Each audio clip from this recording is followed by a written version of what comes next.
Hello everyone. તો આજે આપણે શીખીશું કે VFS ગ્લોબલમાં અપોઇન્ટમેન્ટ કેવી રીતે લેવી. So first of all open your ગૂગલમાં જઈને ટાઈપ કરો VFS ગ્લોબલ પોલેન્ડ. ઓકે, હવે એ પેજ ઓપન થાય એટલે વેલકમ ટુ VFS ગ્લોબલ જે લખેલું છે એમાં ક્લિક કરો. જેમાં તમે ક્લિક કરશો તો બુક એન્ડ અપોઇન્ટમેન્ટ આવશે. તો બુકના ઉપર ક્લિક કરો. બુકના ઉપર ક્લિક કરશો એટલે આવું પેજ એક ઓપન થશે, જેમાં આપણે કરવાનું છે બુકના ઉપર.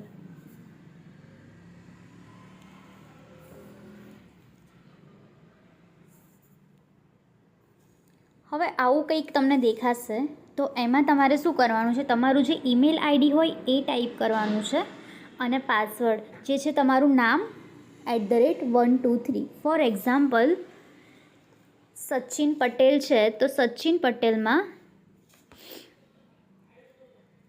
સચિનમાં S capital ACHIN @1 2 and 3. Okay, now આપણે કેપ્ચા નાખીશું.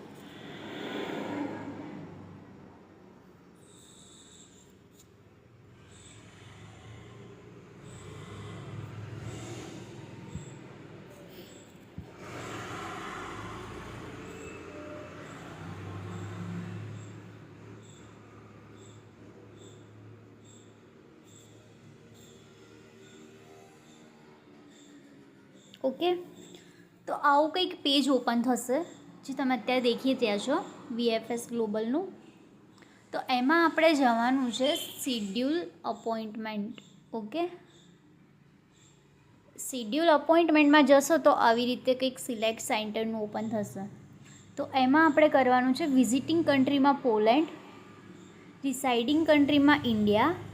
હવે સેન્ટરમાં છે ને આપણે ફર્સ્ટ ઓફ ઓલ મુંબઈ કરીશું. હવે જો મુંબઈમાં અવેલેબલ ના હોય તો અમદાવાદ અને બેંગ્લોર પર આપણે ટ્રાય કરીશું. ઓકે, તો મુંબઈમાં આપણે પહેલાં કર્યું. હવે અપોઇન્ટમેન્ટ કેટેગરી છે એમાં આપણે થર્ડ વન લઈશું, નેશનલ એમ્પ્લોયમેન્ટ જે છે એ. બરાબર છે, કન્ટિન્યુ. તો જો અહીંયા આવે છે no slots available for this appointment category. Okay, હવે આમાં નથી આવતું તો મુંબઈમાંથી હવે આપણે જઈશું અમદાવાદ. જસ્ટ અમદાવાદ જ કરીશું અને અહીંયા કરી દઈશું national employment. Okay, again continue, no available. ફરી સેમ એજ બેંગ્લોરમાં ટ્રાય કરી જોઈશું. હવે આ કરતાં જો સ્લોટ્સ અવેલેબલ તમને દેખાઈ જાય તો આપણે શું કરીશું, એને બ્લોક કરી દઈશું. Okay, thank you.